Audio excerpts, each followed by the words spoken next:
machine à voyager dans le temps. Et non, je ne tire pas ça d'un film de science-fiction. Vous serez agréablement surpris d'apprendre que les physiciens n'excluent pas totalement l'hypothèse d'un voyage temporel. Et même si ça ne fonctionne pas exactement comme dans les films, il serait bel et bien possible qu'un jour, une telle machine puisse exister. Mais non! Sauf que, voilà, on ne traverse pas le temps comme on traverse la rue. Le moindre faux pas, et vous pourriez littéralement disparaître. Du moins, dans cet univers. Et si ça vous semble dingue, attendez d'entendre ce qu'implique vraiment le voyage temporel.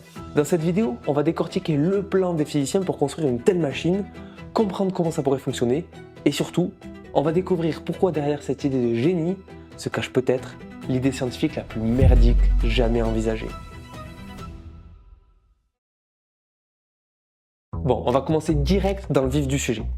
Qui a déjà rencontré quelqu'un qui vient du futur? Personne? Comme par hasard! Comme par hasard! Du coup, je vous pose la question.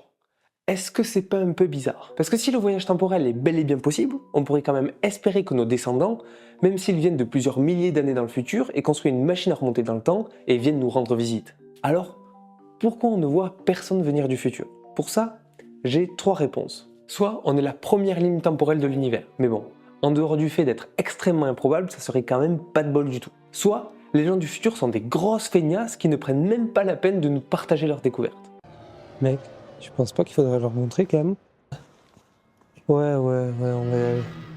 Soit c'est juste que le voyage dans le passé est impossible. Et ce constat est l'un des arguments principaux pour dire que la machine à explorer le temps n'existera jamais. Sauf que rassurez-vous, cet argument n'est pas valide. Le fait qu'aucun voyageur du futur ne soit encore venu nous livrer une machine à explorer le temps ne prouve en rien qu'on ne pourra jamais en créer une. Et je vais vous expliquer pourquoi. Mais avant ça, il faut qu'on se mette d'accord sur ce qu'est le voyage dans le temps. Parce que techniquement, on est déjà tous des voyageurs temporels. Ne faites rien et vous serez automatiquement transporté dans le futur au rythme inflexible d'une seconde toutes les secondes.